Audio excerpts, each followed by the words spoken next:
am not a number. I am a free man.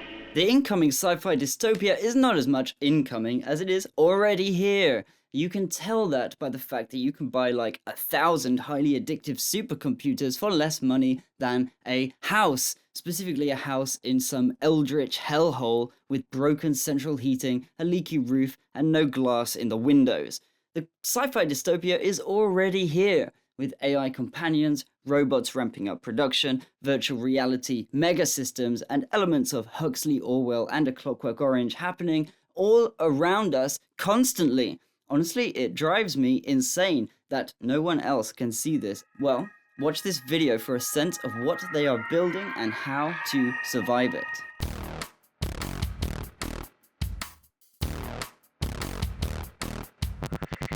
Man is being subjected to his own inventions, that he is now the victim of his own technology and the victim of his own applied science instead of being in control of it. This is pure Aldous Huxley. He said the totalitarian state will need to get the consent of the governed, and this they will do, partially via propaganda systems forever repeating the same idea, and partially by giving people options for hedonistic release of tension, giving the illusion of freedom. Pleasure as prison, the sensory as sedation. This is what Camille Paglia might call the Chthonian, or the underground rumblings of instinctive desires for security, sex or experience, adventure, but filtered through a system which I must describe as Apollonian. That is, the desire of humanity to design, build, and construct in order to reach the skies like the god Apollo and his equivalents from adjacent religions. So the gratified instincts are the Chthonian, and the technological overlords looking to channel them are Apollonian, excessively Apollonian, totalitarian. Well, Pygmalion shows that we have the desire to design the channels through which our innermost desires will flow into expression, and Huxley predicted a society pacified by pleasure, sedated by sex, and dumbed down by drugs. The movie Idiocracy envisioned so much comfort that we become morons. And here we are, 2025. Do I need to provide examples? Or, especially if you live in a place like Los Angeles, are you capable of opening the curtains to look outside? Or just think about all the once rare items available for next day delivery on Amazon, or the ease of dating through Tinder, or anything else that once required effort and learning and now requires none. In the interest of time, let's just move on. But remember this, comfort is the new chainsaw, slicing away everything that once forced us to grow, negotiate, and get smarter. Virtualization is an economic term which I thought of last year when I was working at Cambridge University's business school as a technician and talking to the best economists in the world literally every day. It is the idea that it is cheaper, safer, and more profitable to sell the simulation of a thing rather than the real thing. One more time. Virtualization is the economic logic that rewards the simulation of life over life itself. It's like a master key for understanding our civilization's weird economics and the sociology and psychology which flow from that. Video games, for example, are far easier to sell and play than having real adventures, which are kind of hard to centralize and profit from, you know? Tinder is like love being sold algorithmically with this radically materialistic twist where people have begun to look for partners in the same way as they might search for pornography, describing physical traits or preferred sexual behaviors instead of getting to know someone and fostering the flame of connection. All a kind of pretending, Tinder is literally called Tinder, but there is no flame, only ones and zeros, whose effects bleed into literally every aspect of Gen Z and millennial sociology, a horrifying psychological spillover from the virtual into reality. Even community is now sold via platforms like Reddit or Roblox, which has now become infested with degenerate pedophiles, meaning nobody's kids are as safe online as you might think. Looking back at my childhood, I think I was safer having real adventures. As a teenager, me and a friend went interrailing from Europe to Turkey and back, and I think that might be safer than the virtual world, to be honest. even though most parents might think that that sounds entirely counterintuitive. But I could go on. The idolosphere of avatars as fake identities, the fact that politics has become theatre amongst a 24-hour news cycle, or that economics is entirely divorced from material reality, and of course, the AI girlfriend is not a partner, it's Pygmalion's statue with Wi-Fi. So, virtualization is the economic logic that emerges from digital technology and inevitably produces symptoms of dystopia, as predicted by science fiction and philosophy. Even when there is no malice, it feels like we are crazed wasps building a cruel and crooked suicide hive. Well, systems create and channel human behavior just as much as vice versa. So when I was working at the University of Cambridge, I told a friend who was a veteran of the institution that I was writing a dystopian movie script. Well, I guess this is the announcement. Yes, it is still happening.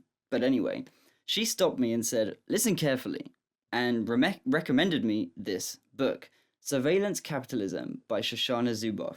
And because of that recommendation, I created this image and put it on Instagram, which, by the way, this was before I ever watched The Prisoner. I came up with this independently. And because of this image going a little bit viral on Instagram, I was invited to join a circle of artists in Buenos Aires, and there I met my ever-loving partner. So this image gives me a lot of feelings. But anyway, the meaning behind it is pretty deep, if I do say so myself. People are being reduced to data, like what I said about Tinder, but worse, because at least Tinder has a clear and obvious motivation. It wants to keep us lonely so that we pay for premium, make the company more money, spend more time swiping, and less time in a state of genuine deep connection. But the motivations of governments are far more murky. The things they say are less truthful than companies. They might claim to be fighting for the working class, but actually they need the working class to be oppressed and desperate so they can sell the idea that a vote for them is a vote for your salvation and enrichment. Well, the Labour Party in the UK claims that the compulsory digital ID that they introduced is in order to control illegal immigration. But then, after the bill passed, with some support from the right wing who want to control immigration and all this stuff, they admitted that this was just a minor part of its true role, and the main idea was to create a giant centralized database which would be synced with healthcare data, national insurance, criminal records, and maybe even CCTV footage. Welcome to the human zoo. Much like the Skynet system of China. I mean, come on. Simulation evidence or what? They named their AI computer after a literal dystopian apocalypse machine. It's even more absurd than the guy who killed Robert F. Kennedy Sr. being called Caesar. But anyway, we can see humans being reduced to data all over the place. China's social credit score, Labour's central digital ID database. It's like the ancient oracle at Delphi, but it's a cosmic bureaucrat who assigns numbers to people. By the way, when I wrote my dystopian fiction, I named the central computer the Oracle, or Zero-Sum Regulatory Autonomous Cognitive Learning Entity. It was a reference to the way people used even ChatGPT like consulting an oracle. I had no idea that there was a company called Oracle, which was about to start setting up giant databases in places like Palestine in order to categorize and control the population. Well, they do say that art has a strange way of predicting the future. Like that sci-fi book series where the first black president is called Obomi. Anyway, in the old world, priests interpreted signs. In the new world, machine priests interpret data, not just to divine behavior and deep truths, but to control behavior. And because it seems to be neutral, scientific, or evidence-based, nobody ever bats an eye or questions it, except for some internet fringes. Ironic.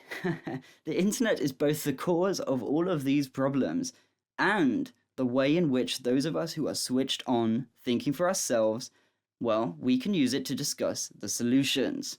It just goes to show that a powerful tool cuts both ways.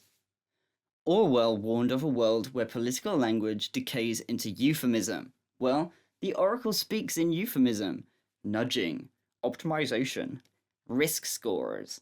But when the oracle speaks, countries are reshaped and lives are changed forever. Just ones and zeros, but very much not just ones and zeros. The prisoner predicted this. I am not a number, I am a free man!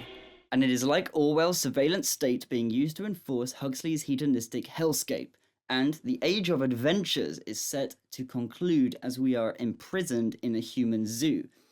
Everything is awful, you're trapped in a zoo, bye.